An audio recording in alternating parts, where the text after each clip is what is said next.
마태복음 4장 17절부터 20절까지 저와 여러분이 함께 말씀을 교독하여 보겠습니다. 이때부터 예수께서 비로소 전파에 이르시되 회개하라 천국이 가까이 왔느니라 하시더라.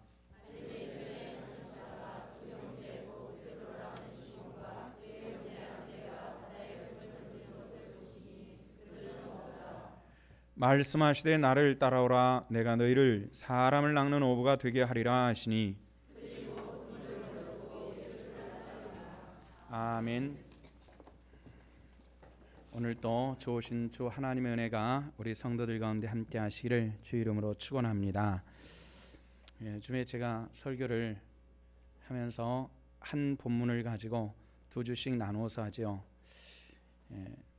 연세 드신 분에게는 죄송합니다만은 목사도 나이가 한 살씩 들어가면은 하고 싶은 말이 자꾸 많아져 가지고 설교가 부풀려집니다. 그래서 한 시간에 다 하질 못해 가지고 두 주씩 이렇게 나누어서 하고 있습니다. 오늘 지난주에 우리가 하나님의 말씀을 보았던 것이 우리는 무엇이 돼야 되나 하는 그런 내용을 가지고 오늘 본문을 함께 보았죠. 지난주에 이어서 역시 같은 본문을 가지고 우리들이 회복해야 될 것이 무엇인가 하는 이 말씀을 봅니다. 지난주에 우리가 세 가지를 여러분들과 같이 나누었습니다. 우리가 회복해야 될 세 가지가 있다고 했죠. 첫째는 뭐였습니까? 사람됨을 회복하자 그랬죠. 두 번째는요, 생명을 회복하자 그랬습니다. 세 번째는요, 사랑을 회복하자 그랬습니다. 참 고맙습니다. 이렇게 많은 분들이 한 주간이 지나도 기억하고 있다는 것은 설교자에게 매우 감사하고 고무적인 일입니다. 오늘 거기에서 다시 또 네 가지를 더 여러분들과 함께 나누고요. 우리가 회복해야 될 것이 과연 무엇인가 분별하시고 정말 회복되는 그런 진실된 믿음의 사람들이 되기를 원합니다. 지오바니 빠핀이라고 하는 신학자가 있는데요. 이분이 책을 하나 집필을 했습니다. 우리 교회 식당에 있는 교회 도서에도 이 책이 있는 걸 제가 확인을 했는데요. 예수의 생애라고 하는 책이 있습니다.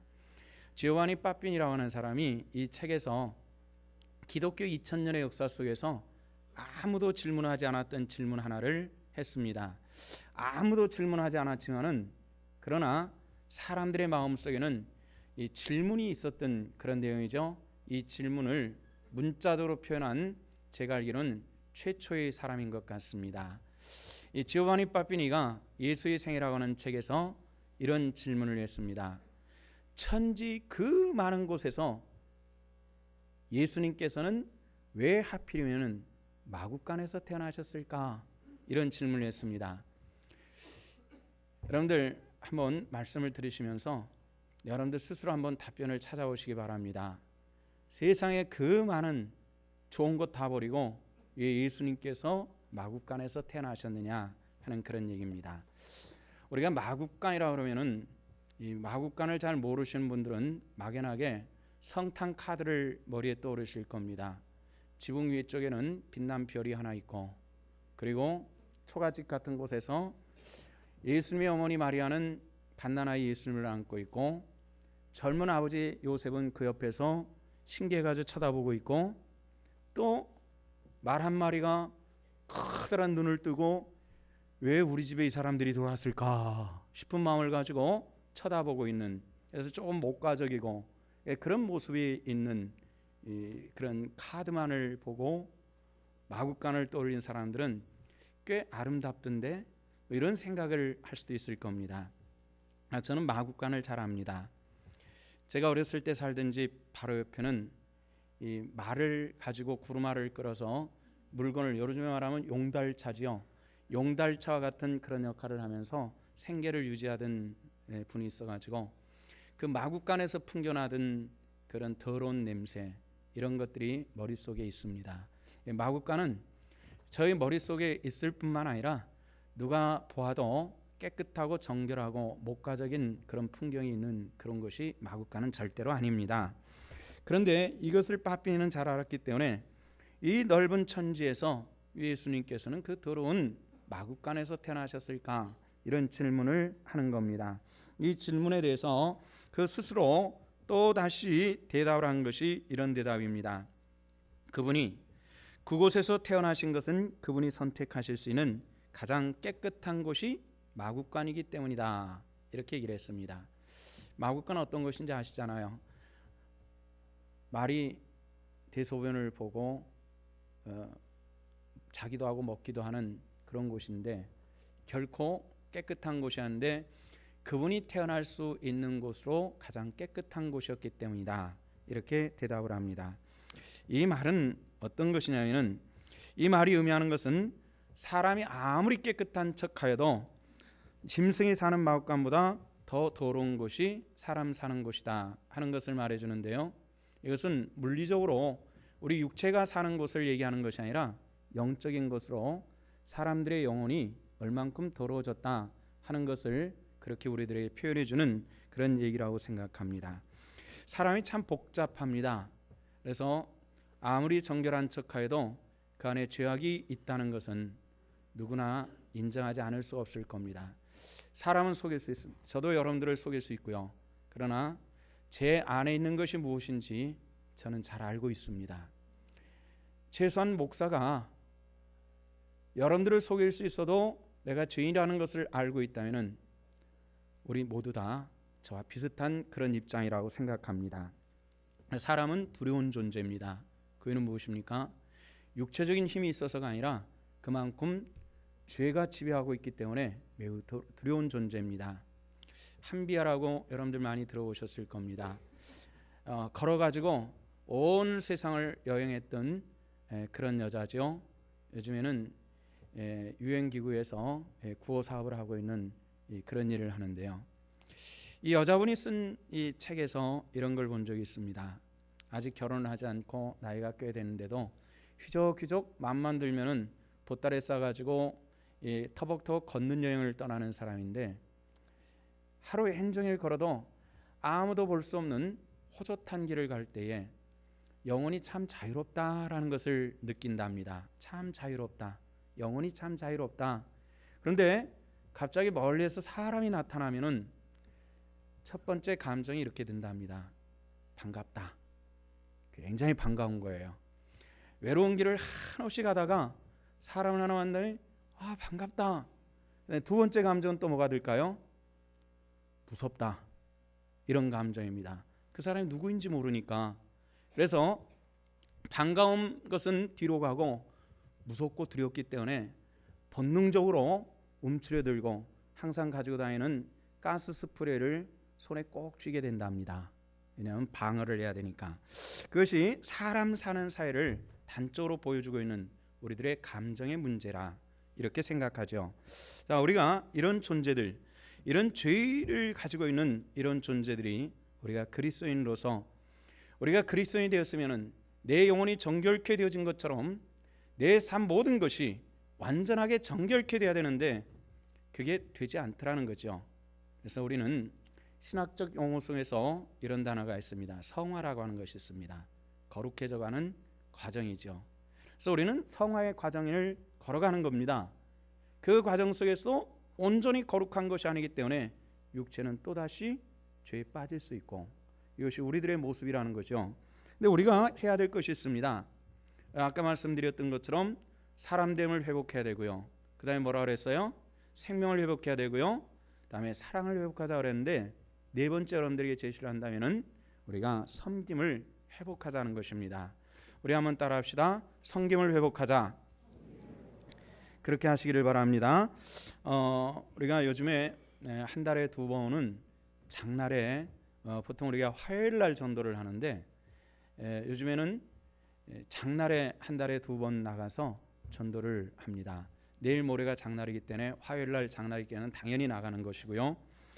지난 금요일 전점 금요일 날 장날이었기 때문에 우리 전도대원들 한 10여 명이 나가서 전도를 했습니다. 전도를 할 때 그냥 뭐 전도지 주고 이렇게 하는 것이 아니라 캠프를 준비를 합니다. 파라솔을 치고 그 다음에 상을 갖다 놓고 거기다가 턴테이블용 가스 테이블을 가스 렌즈를 올려놓고 프라이팬을 갖다가 부치미를 굽고 또 시원한 냉수를 시원한 주스를 마련해 가지고 그 자리로 들어오게 만듭니다. 그래서 거기 앉아가지고 같이 먹으면서 복음을 제시하는 이런 일을 하고 있습니다. 금요일 날 어떤 분이 부침이를 먹다가 이런 얘기를 하더래요. 성도들이 이렇게 더운 날 나와서 전도하는 걸 보면 그게 목사님은 참 행복하시겠다 그랬더래요. 제 아내가 눈치가 엄청 빨라가지고 저에게 얼른 메시지를 줬어요. 목사님 빨리 전도하는 현장으로 와보세요. 그래가지고 제 얼굴 보여줬지 않습니까? 근데 가보니까 참 더워요. 더워가지고 시원한 수박을 하나 마련해서 들어오는 전도대원들에게 이걸 잘라서 드렸습니다. 제일 먼저 온 집사님이 목사님이 어떻게 이게 수박을 자르세요? 놔두세요. 제가 우리 집엔 이보다 더한 일도 하는데 이건 뭐 못할 게 없잖아요. 그래서 수박을 먹었습니다. 아마 그분은 목사님이 이렇게 해주신다 뭐 이런 생각을 해서 황송한 마음이 생겼던 모양인데 성경을 보면은 황송할 것 없습니다. 주님이 이 땅에 오셔가지고 제자들에게 하신 것을 보면은 알 수 있죠. 예수님께서 제자들에게 물고기 떡과 물을 가지고 대접한 적이 있었죠.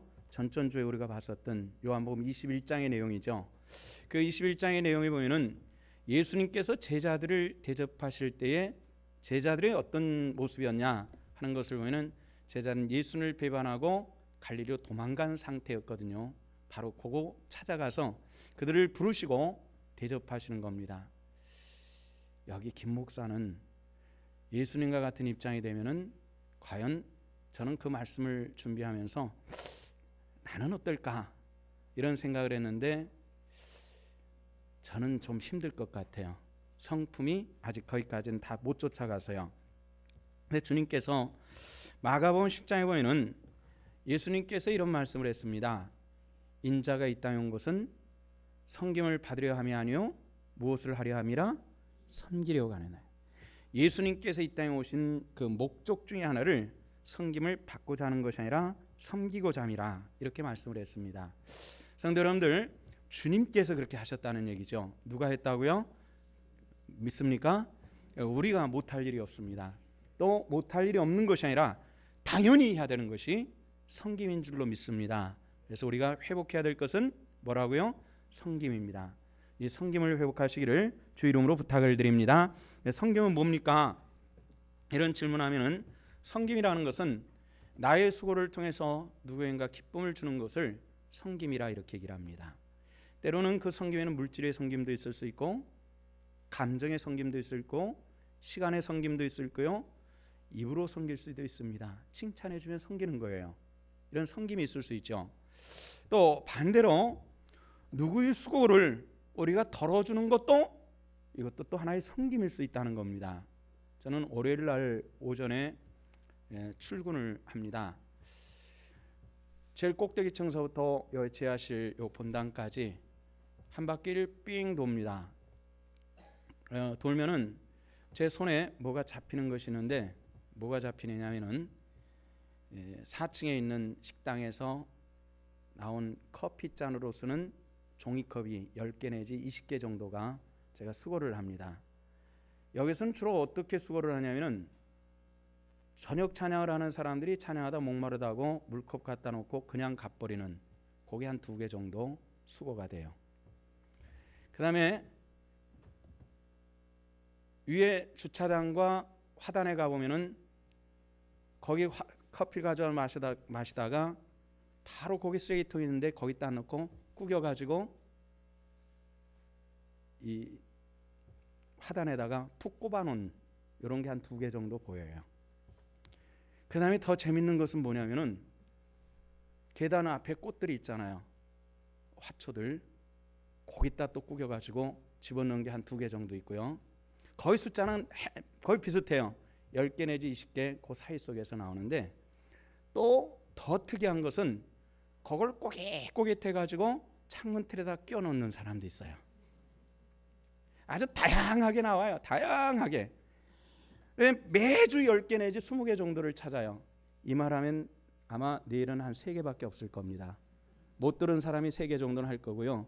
아마 그 정도는 빠질 거예요.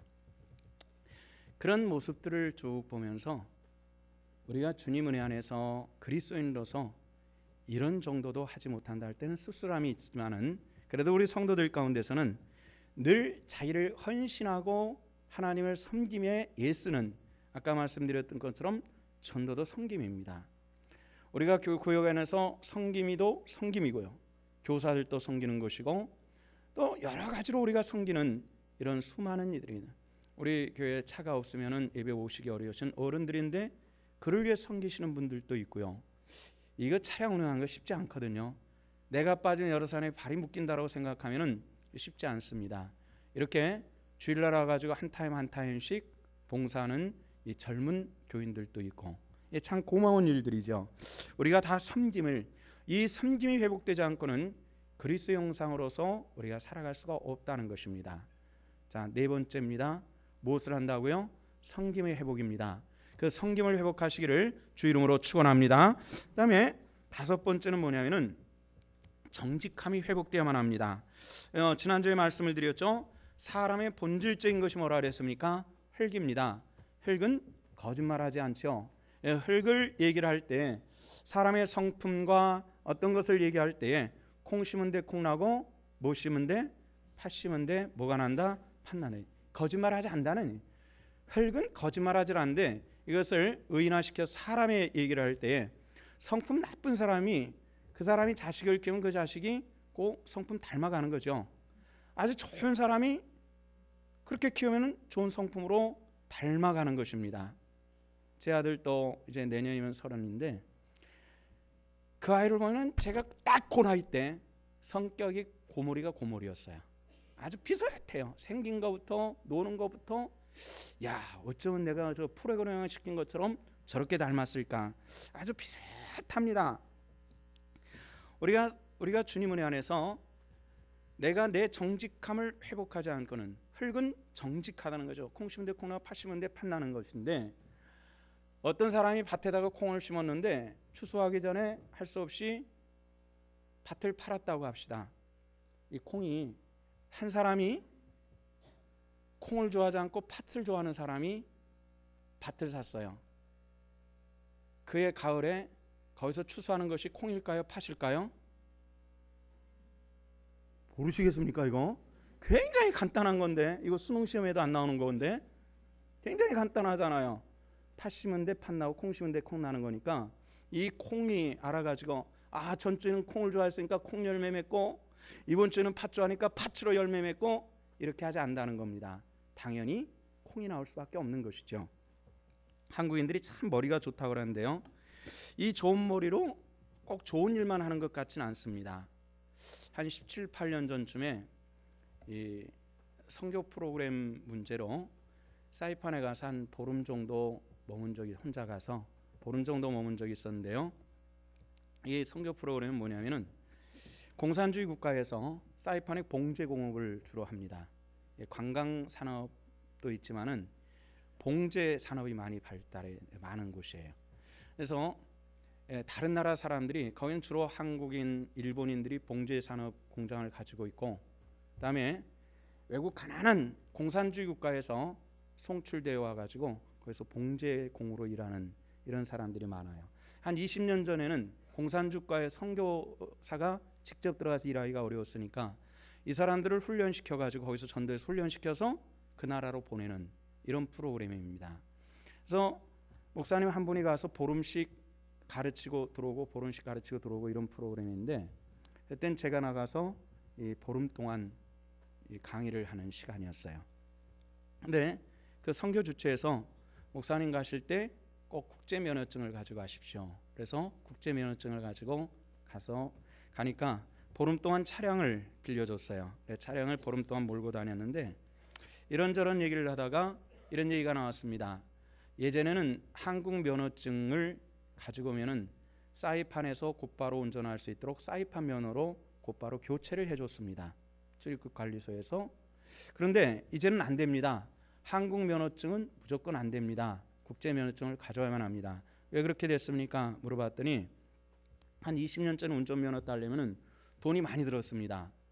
그러니까 그 돈을 가지고 사이판에서 여행을 하고 그 다음에 면허증을 가져오는데 어떻게 가져오냐면 한국 면허증이 아니라 주민등록 면허증을 보여주고 사이판 면허증으로 바꿔 가져와요. 사이판 면허증을 가지고 또 한국에서는 한국 면허증으로 바꾸는 이런 식으로 한국인들이 정직하지 못하게 그렇게 했어요. 그러다 보니까 그걸 사이판 관리들이 알고 한국은 면허증도 주민등록증도 무효, 오직 여권만 이렇게 돼버리고 말았어요. 그러니까 한국 면허증이 다른 나라 사람들은 그 나라 면허증을 가져와서 통용이 되는데 한국 면허증만 안 됩니다. 뭐 이렇게 됐던 거더라고요. 그 말을 듣고 입맛이 매우 씁쓸했습니다. 세계에서 가장 잘 사는 나라가 잘 산다고 하는 거다. 세계 사람들이 어느 나라에 살고 싶냐 그러면은 호주라고 한답니다. 아직까지 1등이 호주라고 한답니다. 호주가 이민자들을 많이 받지 않을 때 이제 이민자가 막 시작이 돼서 한국에도 가고 일본에도 막 이민자가 갔을 때 쇼핑센터에 가가지고 보따리를 크게 막 주워가지고 나와도 돈을 안 내도 그거 보자고 하지를 않았답니다. 믿었으니까. 그런데 우연한 기회에 그게 들통이 나고 나서부터 한국인들은 보따리가 크면은 뒤져보고 안 됩니다. 그래서 한국인 전체가 도둑 가능성을 가지고 있는 잠재적 도둑으로 인정하고 있다는 이런 얘기입니다. 우리가 호주에 가면은 그 사람들은 우리를 잠재적 도둑으로 본다는 얘기죠. 이런 상황으로 만들어지는 겁니다. 한 20년 전쯤에 미국에서 흑인 폭동으로 인해서 한국인들 사업체가 불타고 망가지고 탈취당하고 이런 적이 있었죠. 폭동이 다 끝난 다음에 미국 정부에서 물어주겠다 그래가지고 물어줬습니다. 그런데 다 물려받았냐? 못 물려받았습니다. 그 이유는 우리 이만큼 손해봤습니다 하면 그 해줘야 되는데 자료를 가져와라. 그 자료 뭐냐면 세금 얼마 냈느냐. 그동안 다 포탈했기 때문에 받을 게 없어져 버린 거예요. 복구가 안 되는 거예요. 이런 상황이 있었다는 것입니다. 우리가 이 정직함이 제일 중요한 것은 나에게부터입니다. 우리는 사람을 속일 수 있습니다. 여러분들은 저를 속일 수 있고 저는 여러분들을 속일 수도 있습니다. 하나님은 속일 수 없을 것입니다. 나도 속일 수 없는 것이죠. 우리가 정직함이라고 하는 것은 사람과 사람 속의 정직함은 그건 나중이고 하나님과 나 안에서 내가 어떤 모습으로 살아가냐 이 정직함이 없이는 우리가 믿음으로 승리할 수 없다는 것이죠. 다섯 번째 여러분들이 제시하는 것은 무엇을 회복하자? 정직함을. 우리 한번 따라합시다. 정직함을 회복하자. 성경엔 이런 말씀을 합니다. 여호와는 정직하시니 그 도로 죄인을 훈계하시는도다. 여호와는 정직하시니 죄를 짓는 자들을 훈계하신다. 이런 말씀이 시편 25편에 보면은 나와 있습니다. 자, 여섯 번째를 제시를 합니다. 하나님 앞에 겸손을 회복하시기를 주 이름으로 축원합니다. 뭘 회복하자고요? 겸손을 회복하시는 겁니다. 이 겸손을 영어로 humility라는 단어로 사용을 합니다. 겸손입니다. 그런데 이 겸손이라는 이 영어라고 하는 영어는요, 이 라틴어에서 이 발전을 하는 그런 문자와 언어입니다. 그래서 라틴어는 영어의 바탕이 되죠. 이 영어의 바탕에서 이 humility라는 말을 어떻게 사용하냐면 휴무스라는 말을 사용을 했습니다. 이 휴무스라는 말의 뜻은 뭐냐면은 흙이라는 뜻입니다. 흙이 겸손과 같은 동의어를 가지고 있는 겁니다. 흙은 뭐죠? 아주 정직하고 흙은 어떤 것이냐면 사람 머리 위로 올라가는 법은 없습니다. 반드시 땅에 있어서 사람 발에 밟히는 것이 이 흙의 특징입니다. 여러분들과 말씀을 나눴죠. 인간의 본질이 흙인데 사람됨을 회복하는 것이 바로 이 회복이라는 것을 말씀을 드렸습니다. 우리가 겸손을 회복하지 않고는 하나님 앞에 온전히 쓰임 받을 수 없다는 것입니다. 사람들은 종종 겸손이라고 말할 때 사양하는 것을 겸손이라고 말합니다. 그래서 의외로 우리 한국인들의 미덕 가운데서는 이 사양이라는 것이 있습니다. 그런데 성경을 보면은 이 사양이라고 하는 것이 별로 하나님께서 인정하지 않는다는 겁니다. 성경을 보십시오. 하나님께서 말씀하신 이 일과 직분에 대해 사용할 때 하나님의 반응은 뭐냐면 진노로 나타납니다. 대표적인 것이 모세예요. 모세가 40년 동안 시내 광야에서 온갖 훈련을 받고 이제는 됐다 가라. 이 민족 내 백성을 위해서 애굽으로 가라 이렇게 말하는데 모세는 난 입술이 둔한 자고 뭐가 못하고 할 때 성경 말씀에는 여호와께서 진노하시니 이렇게 말씀이 되어 있습니다. 여러분들 무조건 양보한다는 이 자체가 겸손은 아니라는 것입니다. 다만 내게 무엇이 주어졌느냐에 따라서 내가 어떤 모습이냐, 이것이 굉장히 중요한 것입니다. 성경에 보면은 대비되는 사람들이 많이 등장을 합니다. 사울과 또 누구죠? 다윗. 굉장히 중요한 사람이죠. 사울은 성경에 보면은 추측하건대 굉장히 미남자입니다. 최소한 저 이상은 됐을 거라는 생각을 합니다. 상당히 잘생긴 사람일 겁니다. 그런데 다윗은 성경을 보면은 최소한 저보다는 좀 못했을 것이라는 이런 생각을 합니다. 매우 왜소하고 그리고 그다지 외모도 뛰어나지 않는 이런 사람입니다. 근데 하나님께 성경 말씀에는 하나님께 사울을 버리시고 다윗을 사랑하시는 것입니다. 왜 그랬을까요? 사울이 본래 그런 사람이었습니까? 아니에요. 사울이 왕으로 선택받았을 때 말 장구들 사이에 숨어가지고 나오지 않으려고 할 때 사람들이 끌어냅니다. 당신이 우리 왕입니다. 그럴 때도 내가 왕 되지 못할 텐데 하고 간신히 나왔었던 그런 사람입니다. 그가 왕권이 주어지고 나서 그는 철저히 자기 자신을 위해서 그 왕권을 사용하는, 하나님 앞에 겸손치 못하고 아주 교만한 모습으로 나타나는 거예요. 그러나 다윗도 범죄합니다. 어떻게 보면 사울보다 더 큰 범죄를 합니다. 자기에게 충성된 사람을 전쟁에 전사로 가져가서 죽여버리고 그 하늘을 빼앗았던 사람입니다. 굉장히 악한 사람입니다. 그러나 다윗은 어떤 사람이었죠? 하나님 앞에 말씀하실 때 거기에 순종하는 이 모습이 다윗의 성품 속에 있었던 것입니다. 성도 여러분들, 하나님 은혜 안에서 겸손하시기를 주 이름으로 축원합니다. 우리 교회 처음 오시는 분들, 특별히 20, 30세가 안 돼가지고 다른 교회에서 직분 받아가지고 오신 분들은 1년이 지나고 나서 매우 섭섭함을 표현합니다. 왜냐하면 그 다음에 우리 교회 집사로 다시 세워지지 않고 30세까지 기다리게 하니까. 우리 교회는 서리 집사가 돼도 30세가 되는 것이 일단 기본으로 돼 있고요. 그다음에 결혼을 하는 것을 원칙으로 그렇게 하고 있습니다. 그런 이유가 있는데 우리 교회도 전에 초창기 때는 20대에 집사를 세운 적이 있었습니다. 27인가 8인가 된 여자 집사님을 세웠습니다. 참 교회 허드렛 일을 다 하고 뭐 이랬던 사람인데요. 그 집사를 세우고 나서 처음 같이 식사를 하는 자리에서 이렇게 밥을 다 먹고 이렇게 얘기를 했어요. 나도 이제 집사가 됐으니까 앉아서 물 받아 먹을 자격이 있어. 물 떠와. 뭐 이렇게 얘기를 했어요. 그 중에 많은 부분이 농담이라는 것 제가 잘 압니다. 그러나 사람들의 사고가 이런 것이 있다면은 참 곤란하겠다. 그래서 이 제도를 그렇게 바뀌어본 적이 있습니다. 우리에게 어떤 직분이 주어졌을 때 그 사람의 자세가 어떤 것이냐를 우리가 보면은 그 사람의 신앙과 성품과 자라는 환경과 앞으로 어떻게 될 것인가도 우리가 충분히 알 수 있습니다. 저도 목회자로서 목회를 하면서 직분의 문제를 가지고 섭섭함을 이야기하는, 직분처럼 대접해 주십시오, 이런 항의를 받는 경우들이 몇 번 있었습니다. 제가 미스하고 실수된 문제도 있겠습니다만은 꼭 그것만은 아니라고 생각이 돼요. 내가 누군데 너 나를 그렇게 대접 안 해줘, 이런 의사도 있기 때문에 생각을 많이 하게 된 그런 사건들이고 일입니다. 우리가 어떤 상황에 있다 할지라도 교회는 저나 여러분들의 모든 사람들이 하나님을 섬김의 직분을 받았음을 믿으시기를 주 이름으로 축원합니다. 뭘 회복하자고요? 섬김을 회복하시기를 바랍니다. 자, 무엇을 회복해요? 섬김의 회복입니다. 마지막으로 여러분들에게 드리고 싶은 것이 있습니다. 그것은 지금까지 6가지 여러분들에게 말씀을 드렸습니다. 그러나 이 모든 것들은 인간 세상 속에서 안 믿는 사람들에게 다 해당되는 그런 회복의 문제입니다. 우리가 인간답게 살고 사회 구성으로 살아가기 위해서 절대 필요한 것들입니다. 그러나 우리 기독교인으로서 이 부분이 없다면 앞에 6가지는 별 의미가 없는 회복이 하나 있습니다. 뭘 회복할까요? 영성을 회복하십시오. 자, 여러분들 굉장히 영성 있으시네요.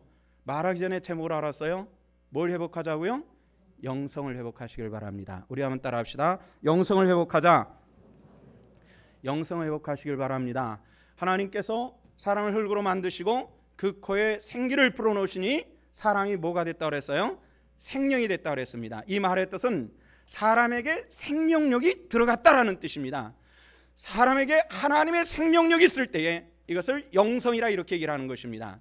영성이라 말하면 뭐 특별한 것이라고 생각하는데 주님께서 주신, 내게 주신 이 생명의 원천적인 것이 내게 있는 것, 이것이 근본적으로 없다면 우리는 신앙이 될 수가 없는 것입니다. 여러분들 이 근본적인 이 영적 생명을 회복할 수 있기를 주 이름으로 축원합니다. 그 생명을 회복하기 위한 첫 번째 조건이 있습니다. 무엇입니까? 예수를 나의 구주로 영접하시기를 바랍니다. 우리 한번 따라합시다. 나는 예수님을 주로 영접합니다. 믿으시면 아멘. 이것이 없이는 우리는 어떤 회복도 할 수가 없습니다. 얘가 예수 그리스도를 영접했습니다. 여러분들 다 예수 그리스도를 영접하셨습니까? 믿습니까? 그럼 우리는 이 영성 있는 하나님의 사람으로 발걸음을 시작한 것입니다. 그럼 나는 다 영성 있는 하나님의 사람입니까? 아니란 얘기죠. 우리에게 있어야 되는 것이 있습니다. 예배가 회복되시기를 축원합니다. 예배가 회복돼야만 합니다. 우리 교회 성도들 지금도 수백 명이 함께 예배를 드리고 있습니다만은 저는 누가 결석했고 누가 출석했고 거의 99%는 압니다. 아는 방법이 있어요. 이 노하우는 여러분들이 목회를 할 것이 아니니까 안 가르쳐 주겠고, 제가 젊은 목회자들한테 전수하는 것들입니다. 또 목회한다 그래도 여기서 뭐 냉면집 안 가르쳐 주더라고요. 제가 잘 아는 사람이 냉면집을 해서 맛있다고 다대기 만드는 거 안 가르쳐 주더라고요. 세상에. 나 목사만 할 거야. 다대기 만드는 거 가르쳐줘. 우리 집에서 해 먹을게. 그래도 안 가르쳐줘요. 먹고 싶으면 우리 집에 와서 먹으세요. 안 가르쳐 주더래. 안 가르쳐 주, 노하우를 안 가르쳐 주는데, 여러분들이 수백 명이 같이 예배 드려도 저는 결석자 출석자 거의 99%가 정확합니다. 그런데 우리가 중요한 것은, 제가 여러분들의 영적인 것을, 제가 이번에 봄에 신방을 하면서 우리 어떤 권사님 댁은 뭐 7년 만에 한 번 갔다는 집이 있던데요. 신방을 섭섭했을 거예요. 제가 여러분들이 집집 살살 다니지 않지 않습니까? 여러분들의 삶을 잘 모를 수 있어요. 그러나 여러분들이 영적으로 살아가는지 안 살아가는지는 굉장히 간단한 이 리트머스 시험지 같은 것을 가지고 딱 찍어보면은, 뭐 요즘 아이들은 뭐 딱 찍어보면은 임신인지 아닌지 알 수 있고 뭐 그런 게 있다면서요. 알 수 있는 게 있어요. 이게 뭐냐면은 여러분들의 예배를 보면 알 수 있다는 겁니다. 예배가 제대로 되어지면은 여러분들이 영적인 것을 삼하는 것이고, 이게 안 되면은 아니란 말이에요. 우리가 한두 주 한두 달 가지고는 그게 잘 분별이 안 되는데, 작년보다도 내 예배가 하나님께 드려진 횟수가 많다면 그 사람은 살아있는 사람인 줄로 믿습니다. 우리가 작년 재작년보다도 오늘 예배가, 현재 예배가 숫자가 줄어든다면 여러분들의 영적인 것은 생명력이 죽어가고 있다는 것을 아셔야만 합니다. 지금 내가 살아있기 때문에, 나는 호흡하고 있기 때문에 나는 살아있더라고요. 그 생명은 언젠가는 정말 간신히 호흡하며 중환자실에 있는 생명처럼 살아갈 수도 있다는 것입니다. 하나님을 믿는 믿음은 우리에게 생명력 주시는 것이기 때문에 당신은 죽었다라 말할 수는 없겠지만은, 그러나 생명력 넘치는 신앙이냐는 이 질문은 해야 되겠다는 것입니다. 또한 우리가 공동체 속에서, 우리 신성교회는 상당히 뭐든지 자유롭습니다. 일하는 것도 하기 싫으면 안 해도 되고, 뭐 하고 싶으면 해도 되고, 뭐 뭐든지 자유롭게 일할 수 있는, 그러다 보니까 편하게 신앙생활 하시는 분들은 우리가 참 편합니다. 뭐 헌금도 무슨 돌리는 것도 아니고 강제도 없고, 뭐든지 굉장히 편한, 굉장히 쉽게 생활하면 우리 교회가 굉장히 편하고요. 그러나 내가 내 자신을 복종시키기로 하려면 이 교회는 참으로 여러분들에게 좋은 교회에 있을 수 있을 것입니다. 우리 여러분들에게 좋은 교회가 되기를 원합니다. 우리 신성교회가 그렇게 되기를 원하는데요. 이 공동체 신앙생활 속에서 나는 혼자 신앙생활 할 수 있어. 지금 할 수 있을 것입니다. 그러나 3, 4년 지나면 그 신앙은 생명력이 간시 붙어있는 중환자실의 신앙으로 변하게 될 것입니다. 우리가 깨어있고 운동장에서 뛸 수 있는 생명력 넘치는 그런 신앙이 될 수 있기를 주 이름으로 축원합니다. 한 목사님에게서 이런 얘기를 들었어요. 전 세계에서 한 도시가 완벽하게 성시화된 도시는 기독교 2000년의 역사 속에서 딱 한 군데밖에 없습니다. 그게 어딜까요? 예루살렘일까요? 런던일까요? 아니에요. 스위스 제네바였습니다. 13세기에 제네바의 영적인 지도자는 칼빈이었습니다. 프랑스 발음 깔뱅이라고 그러죠. 이 깔뱅이 그곳에서 영적인 지도자였습니다. 칼빈 강요라고 하는 방대한 신학 서적을 27살에 저술했다고 하는, 굉장히, 저는 사실 이렇게 두꺼운 것으로 4권 요만큼 있는데요, 전 지금 읽어도 사실 다 이해는 못해요. 솔직하게 목사가 돼가지고도 지금 60이 다 돼도 그 많은 서적을, 신앙 서적을 봤어도 이거를 이해하는데 아직도 부족합니다, 제가. 그런데 신학 서적이 없었던 그 시절에 27살의 젊은이가 요걸 집필을 했어요. 저는 그것을 볼 때마다 이것은 사람을 도구로 사용한 하나님께서 주시는 제2의 성경이라고 이렇게 생각할 정도로 엄청난 책입니다. 이분이 그곳에서 목회를 했어요. 그때 이 제네바의 영적인 것은 어떠냐면은 주일날 빼먹었어? 이유 불문하고 감옥에 가도 감옥에 들어가는 거 일주일씩 뭐 이런 정도였어요. 뭐 조금 불신앙적인 신앙생활에서 볼기쳐 퇴장을 했어요. 우상에다 절해서 목 매달아 해가지고 목 매달아서 죽였어요. 실제로. 그럴 정도로 철저한, 아주 완벽하게, 어떻게 보면 무섭죠. 지금 우리 개념으로 볼 때는 철저하게 그렇게 했어요. 근데 그 제네바가 지금 어떻게 됐을까요? 통계에 의하면은 45%가 개신교인, 45%가 카톨릭, 10% 정도가 이것저것 여러 유형의 사람들이 섞여 사는데, 그럼 90%가 카톨릭인 개신교든 예수를 믿는다는 얘기죠. 그러면 그들이 주일날 몇 퍼센트가 예배를 드냐면 2%래요. 2%. 그중에 50대 미만은 0.1%도 안 되고 50대 이상의 사람들이 2% 정도가 예배를 드린다는 겁니다. 그런데 이 한국 교민들을 위해서 목사님이 교회를 설립을 해요. 어디다 설립하냐면은 스위스 교회에 교육관을 빌려서 주일날만 예배를 드리는 이런 새방살이 예배예요. 한 번은 송구영신 예배를 드리기 위해서 그 스위스 교회에다가 신청을 합니다. 금년 마지막 날과 내년 처음 요 앞뒤로 2시간씩 4시간만 예배당을 교육관을 쓰겠습니다. 그랬더니 안 됩니다. 왜 안 됩니까? 물어봤더니 그 시간엔 벌써 다른 단체에서 임대를 했습니다. 굉장히 섭섭하게 돼서 송구영심을 못 드리게 된 거예요. 그래서 그래도 누군가 그 시간을 빌렸으면 예배를 하겠지 싶어가지고 목사님이 사모님과 같이 예배당을 가는 겁니다. 한데 찬송 소리가 아니라 재즈 소리가 막 나고 우당탕 소리가 나고 굉장히 요란한 소리가 나서 교육관 문을 탁 열었는데 담배 연기가 팍 열기 한 개 탁 나오는데, 그 추운 나라에서 뜨겁게 불을 떼고 거의 벌거벗다시피 하면서 광란의 파티를 벌이는 것을 보면서 그 목사님의 생각은 스위스는 영적으로 죽었다, 이렇게 표현을 했습니다. 근데 이것이 어느 날 갑자기 된 것이 아니거든요. 세월이 많이 흐르면서 그렇게 변질되는 것입니다. 어떤 병이든 그런 것은 영적으로도 그래요. 여러분들 영적으로 병이 있거든 치료하시기를 바랍니다. 치료하십시오. 이게 안 되면 큰일 나는 겁니다. 저는 주변의 목회자들에게서 좀 골동품 취급을 받습니다. 골동품이 뭐죠? 굉장히 오래된 이 구탈탈이 구식 요겁니다. 나이가 먹었기 때문에 먹어가기 때문에 골동품 취급받는 것이 아니라 저보다 훨씬 선배들에게서도 골동품 취급을 받습니다. 선배 목사님들에게도 질문을 종종 받는 것이, 김 목사, 요즘에 주일 저녁에 예배 드리면 교인들이 모여? 이렇게 얘기를 합니다. 주일 저녁 예배가 없는 교회거든요. 젊은 목사님들도, 목사님 요즘에 누가 주일 저녁 예배를 옵니까? 우리는 온다니까. 와서 봐.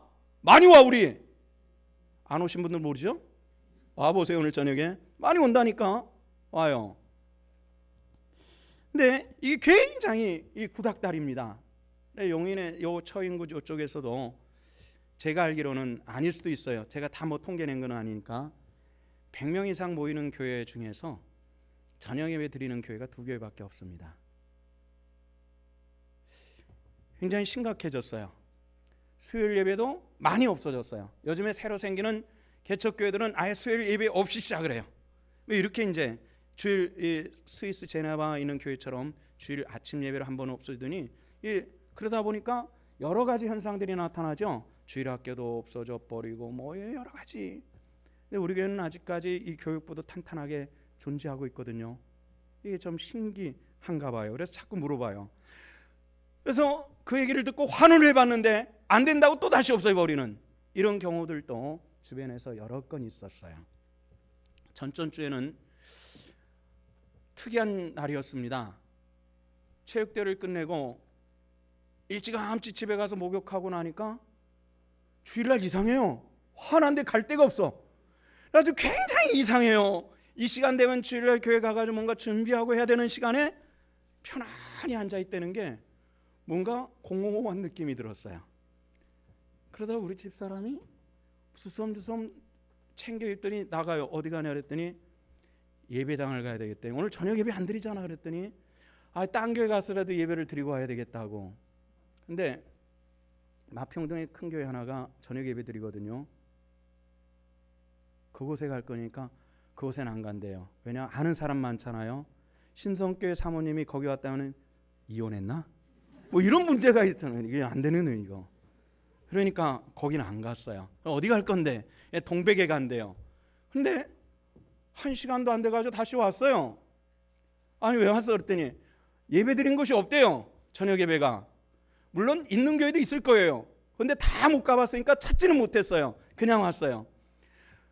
저 주일날 저녁 때인데도 예배당 문을 다 닫았는데 몇몇 교회 문 열려주는 곳에 가서 주보를 보니까 그 교회는 오후 예배마저도 없더래요.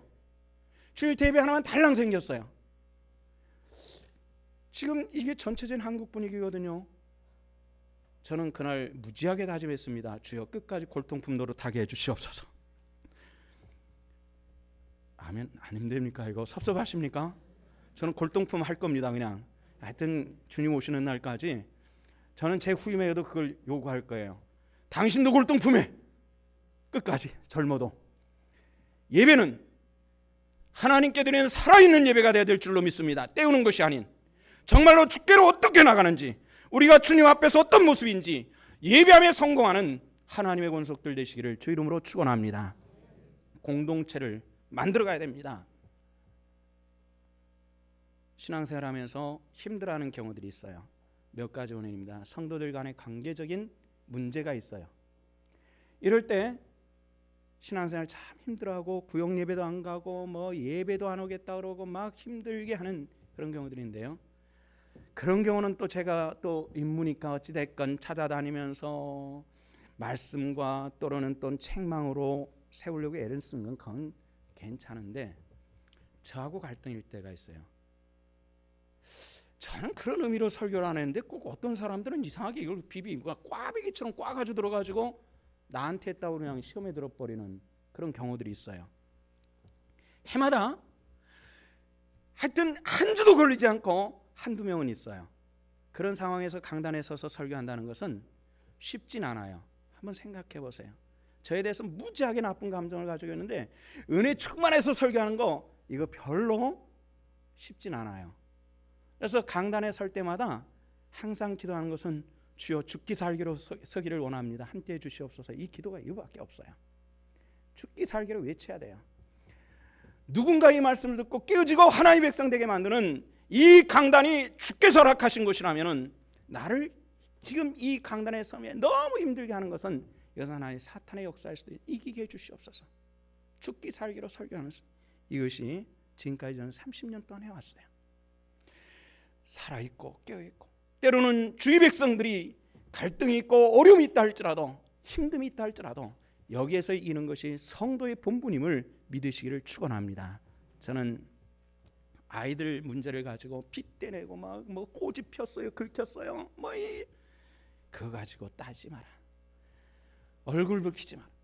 애들이 앞으로 커가지고 지금 뭐 손톱 자국이야 좀 지나면은 뭐 딱지 한 지 안에도 끊어지고 뭐 좀 검했다가 또 색깔 나는 건데 죽고 사는 것 아니면은 그거 가지고 어른들 나서지 마라. 젊은 사람들한테 자꾸 그런 얘기를 합니다. 언젠가는 독립돼가 세상을 살아가면서 지들끼리 싸우기도 하고 손해도 보고 뭐 망하기도 하고 이런 속에서 그 훈련되는 것이지 그걸 뭘 어른들이 끼어들지. 저도 그렇게 키웠습니다. 웬만하면 한 번도 껴든 적은 없어요. 아이들 문제는 껴들 필요가 없다. 지들끼리 맞을 수도 있고 때릴 수도 있고 뭐 뒤집어 엎을 수도 있고 그런 거지. 그 언제까지나 껴가지고 우리가 해결해 줄 거야? 그냥 놔도. 아이들 병원 가는 문제도 그렇습니다. 아이 키우면서 병원 가는 게 아마 5손가락에 낄지 모르겠어요. 거의 안 갔던 것 같아요. 요즘에 슈퍼바이러스라는 게 있어가지고 한번 들어오면 사람 죽을 때까지 사람 치료할 수 없는 그런 바이러스들이 생기고 있지 않습니까? 한국에 들어오면 굉장히 심각하답니다. 그것은 뭐냐면은 한국은 이 내성이 굉장히 약해져 있는, 항생제를 너무 어렸을 때부터 감기 걸려가지고 누런 물 들락날락하면서 이렇게 하고 또 빨아도 먹고 간식으로 먹고 그랬잖아요. 그거 안 죽었거든요. 그 누런 거 간식으로도 그 제법 먹으면서 우리 컸다고요. 근데 우리 건강했어요. 요즘 아이들 어렸을 때도 콜록하면 가서 주사 맞추고 약 먹이고 계속 수십 번을 그래 왔으니 아이들이 건강할 수가 없지요. 덩치는 큰데 굉장히 약해요. 신앙도 그렇습니다. 감정 있으면 끝까지 싸워보세요. 그냥 아주 그냥 죽기 살기로 한번 싸워보세요. 그래서 내 신앙이 서야 되는 것인데 이래서 못해 저래서 못해 이래 뒤집어졌어 저래 뒤집어졌어. 언제 신앙이 크냐고요. 언제 하나님 앞에 예배하고 언제 내가 하나님께 존재함으로 설 수 있냔 말이죠. 깨어있으십시오. 공동체를 귀히 여기고 예배를 귀히 여기며 하나님 앞에 거룩한 영성을 회복하는 하나님의 권속들 되시기를 주 이름으로 축원합니다. 7가지를 말씀을 드렸습니다. 첫째는 뭘 회복? 사람됨을. 두 번째는 생명을. 세 번째는 사랑을. 네 번째는 섬김을. 다섯 번째는 정직함을. 여섯 번째는 섬김을. 일곱 번째는 영성을. 7번째 중요합니다. 다른 것은 안 믿는 사람도 해당이 돼요. 그러나 우리가 이 7번째를 회복하지 못한 6번째는 별로 중요한 것이 아니란 말이죠. 깨어 있으십시오. 회복하십시오. 영성을 회복하시고 하나님 앞에 부끄러움 없는 믿음의 사람으로 승리하는 저와 여러분들 되시기를 주 이름으로 축원합니다. 기도하시겠습니다. 하나님 은혜를 감사합니다. 오늘 또 저희 권속들이 주님 앞에 나왔고 예배합니다. 우리가 회복하기를 원하는 것이 있습니다. 무엇보다도 영성을 회복하게 하여 주시옵소서. 예배가 회복되게 하여 주시옵소서. 공동체가 회복되며 여기서 내 신앙이 온전하게 세워지는 귀한 은혜를 베풀어 주시옵소서. 감사드리며 예수 그리스도 이름 받들어 기도하옵나이다. 아멘.